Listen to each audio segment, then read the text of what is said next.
Enquanto você abre a sua Bíblia, dê alguns glória a Deus aí, por favor. Isaías capítulo 6. Espírito, Espírito. Aleluia. Irmão, às vezes a gente vem para o culto tão quebrado. Tão quebrado. E quanto mais quebrado o crente é, parece que a gente chega na igreja com mais vontade de cultuar, né? Quando a gente está quebrado, quando a gente passa o dia que cansa e chega na igreja, a gente está com vontade de adorar o Senhor.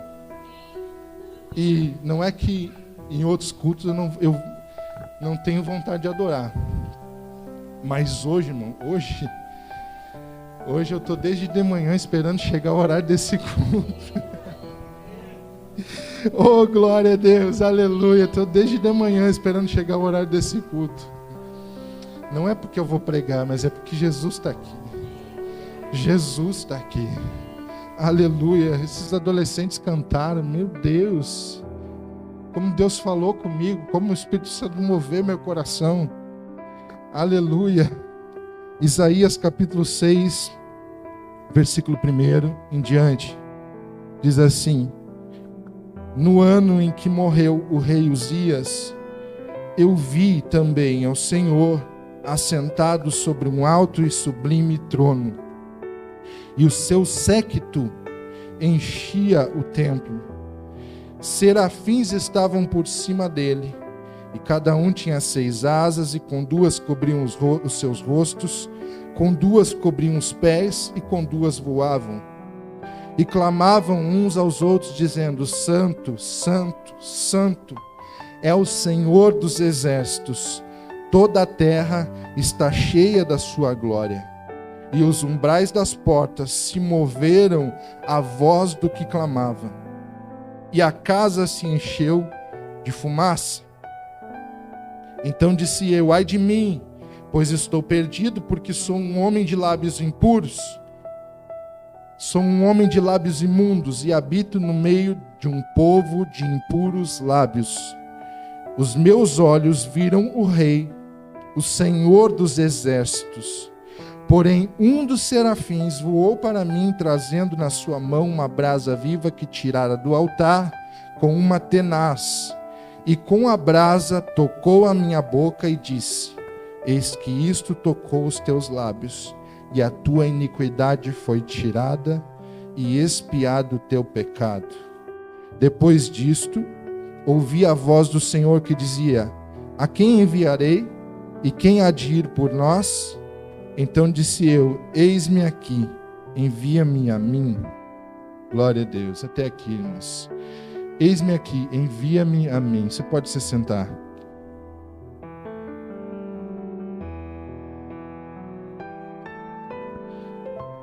Normalmente, a palavra a maneira que eu prego para os adolescentes é um pouco diferente. Mas, então você não se assuste, porque hoje é o culto dos adolescentes, né? Então há um mover de Deus neste culto para que eles entendam a palavra, mas isso não quer dizer que a igreja não vai entender. Só que hoje o Espírito Santo me orientou de uma forma diferente, para trazer uma palavra não só para os adolescentes, mas para a igreja, para aqueles que creem em Jesus. Nós lemos aqui um dos textos que talvez seja um dos mais pregados, principalmente no meio pentecostal. Nós falamos muito sobre o livro de Isaías, especificamente o capítulo 6, porque é onde fala de uma das visões que ele teve, e quando ele viu ao Senhor. E buscando sobre isso, eu descobri que Isaías aqui, ele não estava num período normal da sua vida. Ele não estava num dia normal. Ele escreve aqui no versículo 1, no ano em que morreu o rei Uzias. O rei Uzias foi um governante da terra de Judá, ele é descendente de Davi, e foi um dos governantes, um homem que trouxe prosperidade para o seu povo. Deus abençoou de uma forma tamanha o reino do rei Uzias, que os outros povos que anteriormente guerreavam contra Israel, alguns deles agora, durante o reinado do rei Uzias, pagavam impostos a Judá. Pagavam impostos àquele povo. Eram povos que estavam sendo subjugados por Judá. Porque Deus usou o rei Uzias, trazendo segurança, aumentando as defesas de Judá, aumentando os muros da cidade, melhorando o exército. Deus deu prosperidade para aquele povo, porque eles podiam negociar muito bem. O reinado de Uzias, o nome do rei Uzias, simbolizava para eles segurança, confiança, né? Nós estamos em época de eleição e tudo que se fala é nisso, né? Em alguém que possa nos dar a impressão de que vai nos trazer segurança, que vai trazer bem-estar ao povo brasileiro. E o rei Uzias trouxe bem-estar para aquela terra. Só que o Isaías diz aqui, no ano em que morreu o rei Uzias. E aí a gente vai estudar a história e vai ver que quando o rei Uzias morreu, teve uma crise. Por quê? Se o camarada, nosso governante, nosso rei, que era respeitado, que dava segurança, que trazia prosperidade pela sua inteligência, esse camarada morreu, então agora o povo estava meio perdido. Por mais que o reinado fosse passado de pai para filho, e automaticamente, quando Uzias morreu, seu filho se tornou rei em seu lugar. Mas até que um novo rei firmasse o seu reinado, firmasse acordos, né, lealdade do exército, isso era um processo um pouco longo. E nesse período, nesse ano que o rei Uzias morreu, o povo ficou perdido. Eles ficaram sem direção.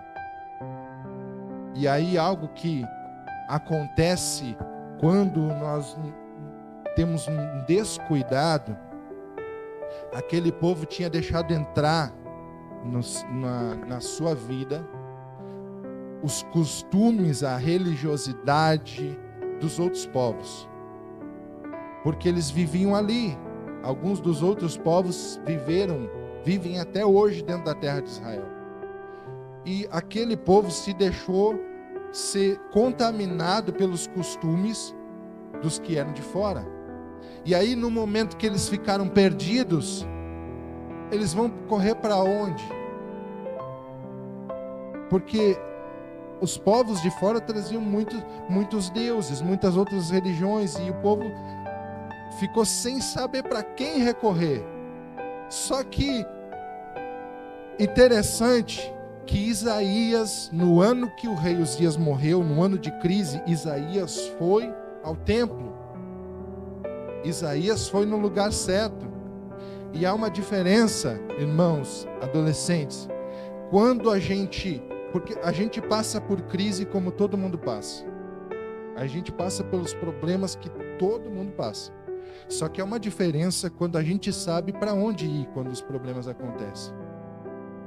A gente sabe, e eu não estou falando aqui do templo físico da igreja, eu estou falando da presença de Deus. A gente sabe que é Jesus que nos traz direção, que nos ensina o que fazer quando tem uma crise, quando tem um problema, quando tem uma dificuldade no lar. É Ele, gente. E na nossa vida, muitas vezes a gente vai tentar, mesmo sendo crente, muitas vezes a gente vai tentar correr para qualquer lado. E o último lado que a gente vai correr é o Senhor. E por causa disso, eu estou falando aqui não só de adolescente, de jovem. Nós na fase adulta nós fazemos isso. Nós corremos para todos os lados, mas nós não corremos para o Senhor. E em último lugar nós corremos para o Senhor, e aí o Senhor nos dá a direção, e aí Deus resolve o problema de uma forma que a gente nem entende. A gente diz, poxa, e eu corri tanto. Isaías foi para o lugar certo. E interessante que quando a Bíblia diz que aqui que a gente entende que Isaías estava no templo, porque ele disse o seu séquito, as abas da veste de Deus enchia o templo.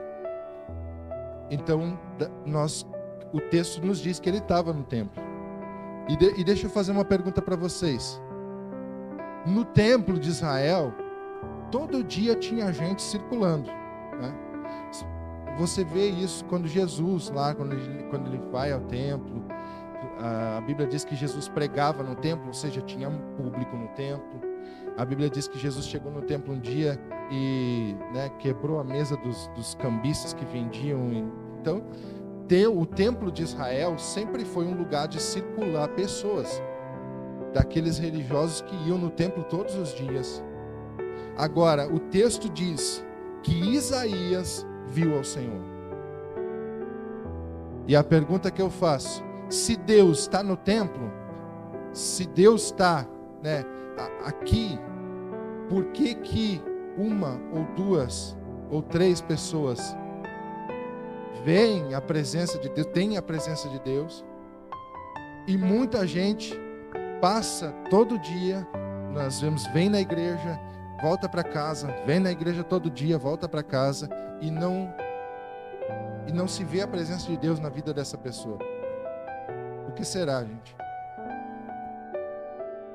Porque o que define se Deus vai se mostrar, se revelar a alguém, não é o fato de vir à igreja.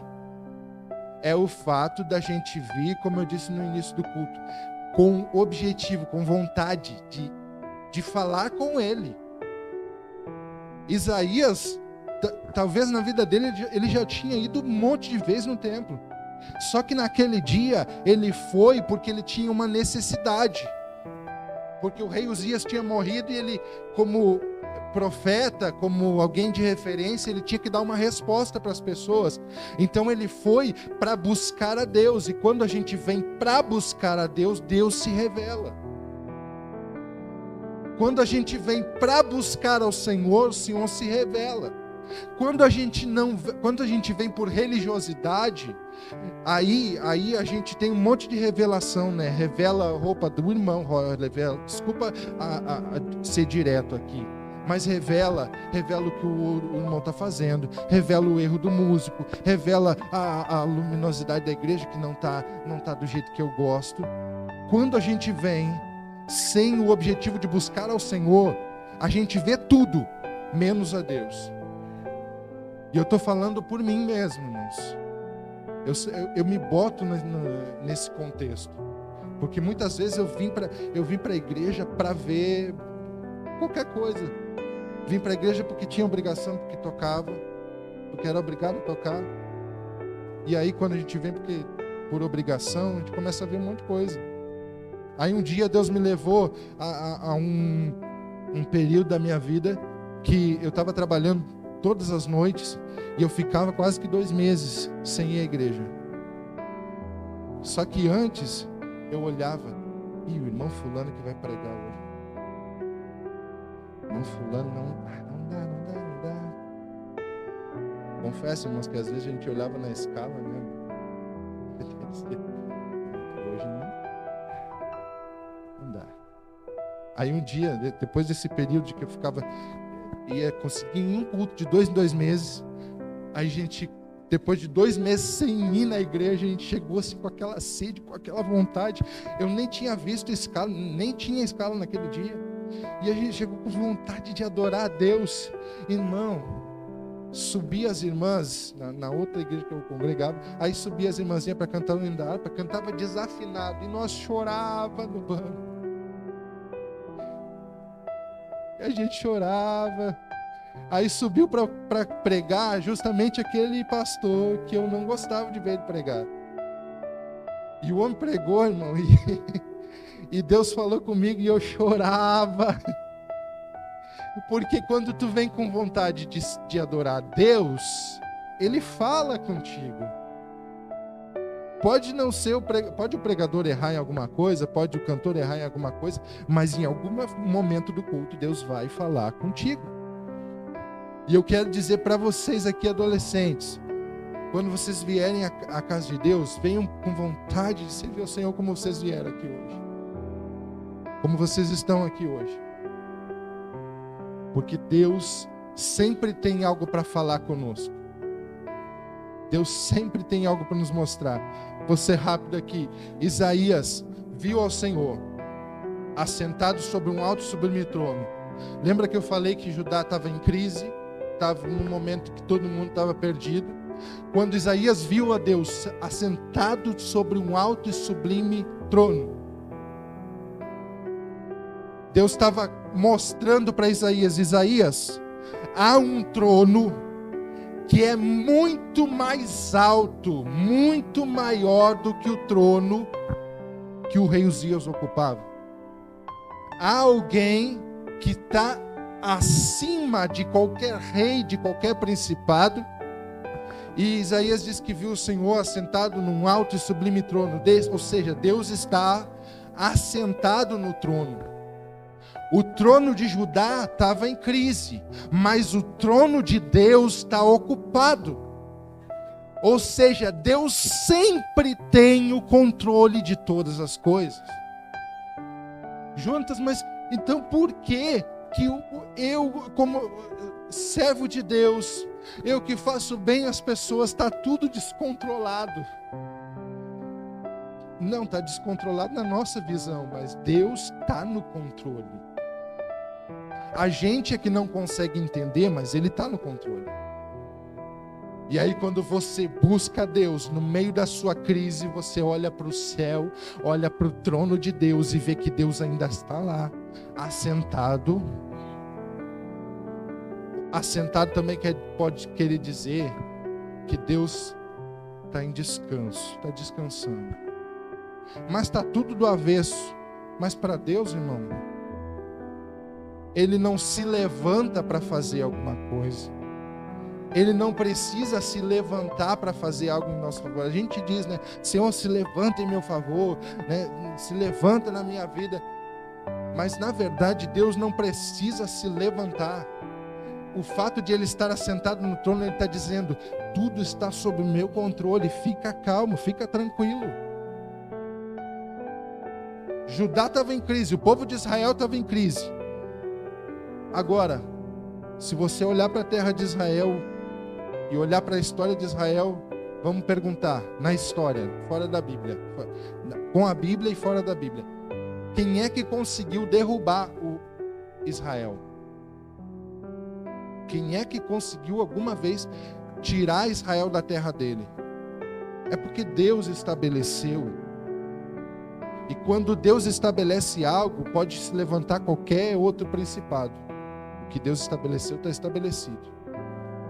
Pode o vento soprar, a terra pode se abalar, mas se Deus tem um plano contigo, ninguém impedirá. Aleluia! Isaías viu o Senhor assentado sobre um alto e sublime trono. Deus está no controle. No ponto de vista humano, Judá vivia um período de descontrole, porém Deus estava dizendo: eu estou no controle.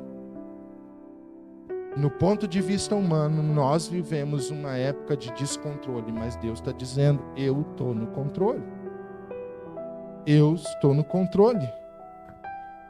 O séquito, quando fala do séquito, em outras versões fala da aba das suas vestes, significa a majestade de Deus, a glória de Deus. Quando Isaías diz que o seu séquito enchia o templo, quer dizer que Deus, Ele é tão majestoso que não deixa espaço para mais nada aonde Ele está. E eu trago isso para a nossa vida. Quando nós buscamos a presença de Deus, Deus nos enche de uma tal forma que Ele não deixa espaço para outras coisas. Ele não deixa espaço. E o meu desejo hoje, irmãos, é esse: que nós venhamos a buscar a Deus, ser cheio de Deus e não deixar espaço para outras coisas. Por que mágoa nos atinge? Claro, porque nós somos humanos. Mas por que a mágoa, o rancor muda a nossa vida? Porque há um espaço para isso. Por que a frustração, ela toma conta da nossa vida? Porque nós deixamos um espaço para isso. Agora hoje, como eu disse, eu vim aqui com vontade de cultuar a Deus. Eu vim aqui com vontade dizendo: Senhor, eu não quero deixar espaço para nada. Eu não quero deixar espaço para nada. Eu quero ser teu por inteiro. Eu quero ser teu por inteiro. Eu que não quero deixar espaço para angústia. Entenda uma coisa: tem coisas na nossa vida que a gente não decide. Tem vezes que a angústia vai nos tocar. Tem vezes que as mágoas vão vir até a gente. Tem vezes que desespero vai chegar a tocar em nós. Mas nós não podemos deixar espaço para isso ficar dentro do nosso coração. Por que que quando o crente ora, o desespero vai embora? Quando a gente busca Deus, o desespero vai embora, a tristeza vai embora, porque Deus preenche os espaços. Deus preenche. E eu estou sentindo Deus nos preencher hoje aqui, irmão. Eu estou sentindo Deus nos preencher de uma forma tão especial aqui. Aleluia. Tem gente que chegou aqui com rancor, magoado. Deus está preenchendo os espaços. A mágoa está indo embora, o rancor está indo embora, o desespero está indo embora, porque Deus está aqui. E Ele ocupa todos os espaços. Aleluia. Oh, glória a Deus. A aba das suas vestes ocupava todo o templo, e os serafins voavam ao seu redor ou acima dele e diziam: santo, santo, santo, santo. Eu não vou entrar no detalhe dos serafins, das 6 asas, do que cobriam os olhos, mas eles declaravam a santidade de Deus.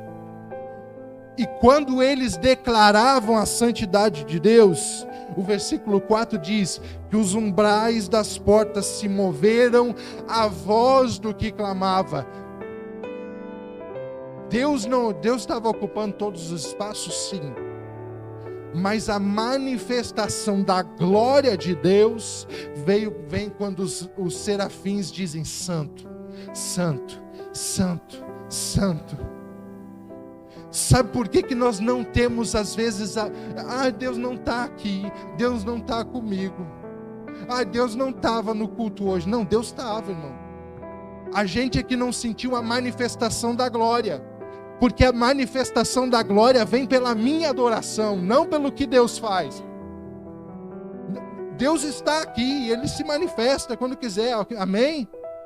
Mas quando você dispõe o seu coração a adorar o Senhor, então nós começamos a sentir o mover de Deus.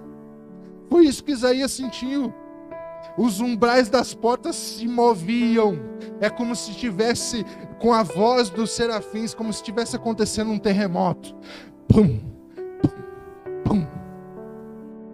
As coisas Deus só vai se manifestar em nós quando nós servimos para glorificar o nome dEle. Quando a nossa vida, a nossa boca, as nossas ações forem para glorificar a Deus, então Deus se manifesta.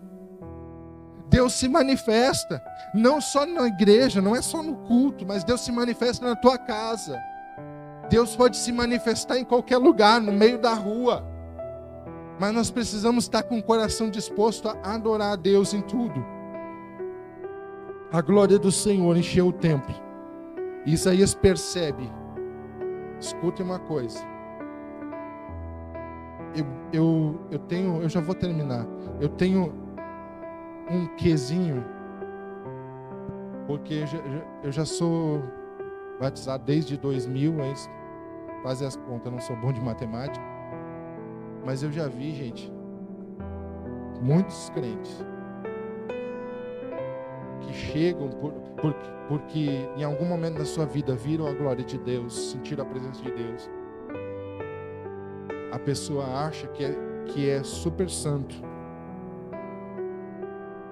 A pessoa, porque é usada por Deus, acha que é super santo.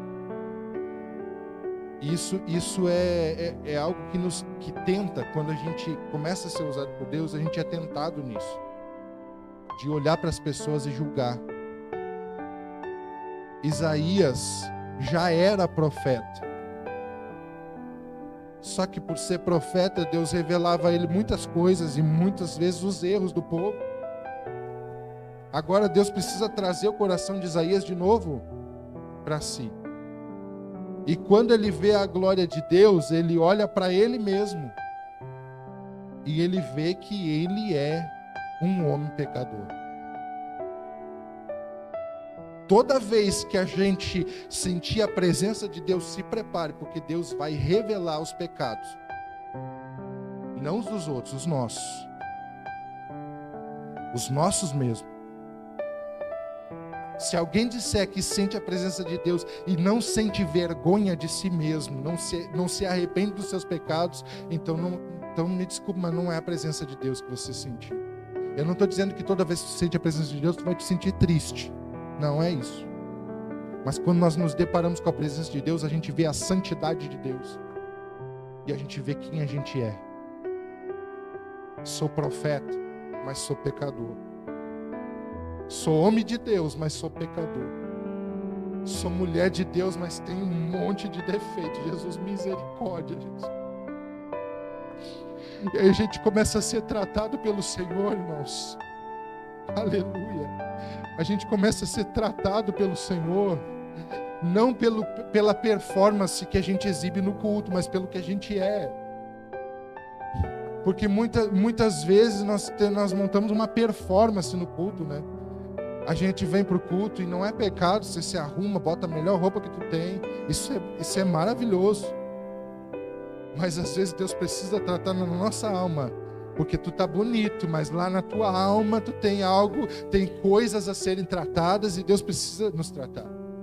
Isaías olha para ele mesmo e diz assim: Senhor, ai de mim, porque ai de mim, porque eu vou perecendo. Outra versão diz: eu vou me desfazendo.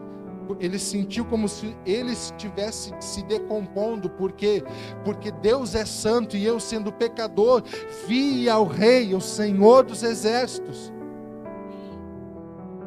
Agora Isaías diz assim: eu sou um homem de lábios impuros e habito no meio de um povo de impuros lábios. Ele olha para si, ele olha para o povo que ele habita e diz: não tenha como Deus olhar para mim com alguma coisa boa em mim, porque eu sou ruim, eu sou pecador, e aqueles que estão ao meu redor são pecador também. Então Deus não tem nenhum motivo para me usar. Deus não tem nenhum motivo para fazer algo na minha vida. E aqui eu estou indo para o fim da minha mensagem. Estou no fim da minha mensagem.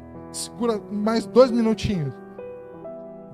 A gente chega num outro extremo de dizer, de alguém que já serviu a Deus, que já foi usado por Deus, dizer agora não tem jeito nenhum, porque eu sou tão pecador, e as pessoas que estão ao meu redor são pecadoras também. Então Deus não pode me usar por causa do meu pecado. Só que eu te digo uma coisa: no templo tem o altar, e no altar tem fogo. E o fogo de Deus não é só aquilo que a gente diz quando a gente fala do fogo pentecostal, da glória. É fogo de Deus, mas o fogo de Deus vem sobre nós para nos purificar, para pegar o nosso pecado e purificar o nosso pecado e dizer: agora tu é pecador, mas agora tu é um pecador purificado. Vem que eu vou te usar, vem que eu vou fazer. E é isso que Deus quer fazer conosco nessa noite. É o que Deus quer fazer conosco nessa noite. Não há ninguém que seja desprezível. Não há ninguém que Deus rejeite. Deus não rejeita ninguém. É porque a gente olha para a nossa vida e vê as coisas que nós fazemos, e vê os nossos pecados, e nós nos separamos de Deus. A Bíblia diz que o pecado, ele faz separação entre nós e o nosso Deus. Por quê? Porque nós nos sentimos diferentes, separados daquela glória de Deus. Só que a Bíblia também diz que nada poderá nos separar do amor de Deus. Ou seja, mesmo que o pecado nos separe do Senhor, o amor dele ainda nos alcança. E através do amor dele, ele toca a nossa vida com brasas tiradas do altar. E é por isso que eu digo: no dia que vocês se sentirem mais pecadores, e vai acontecer, No dia que a gente disser, eu não sirvo para Deus, eu não sirvo para obra de Deus, eu não sirvo para estar na igreja. No dia que esse sentimento vier ao nosso coração, a gente faz força e vem, porque aqui tem fogo de Deus, e o fogo de Deus queima nosso coração e nos traz de volta, nos purifica, nos limpa. Se coloca em pé, meu irmão, se coloca em pé, eu quero orar. Rapidamente eu quero orar. Senhor Jesus, Pai, há tanta dificuldade na vida dos jovens, dos adolescentes, mas eu quero orar nessa noite para que o fogo do Teu Espírito queime nos corações deles. Espírito Santo, queima, Senhor, nos corações deles, delas, em nome de Jesus, que eles possam ter cada dia mais desejo de Te servir,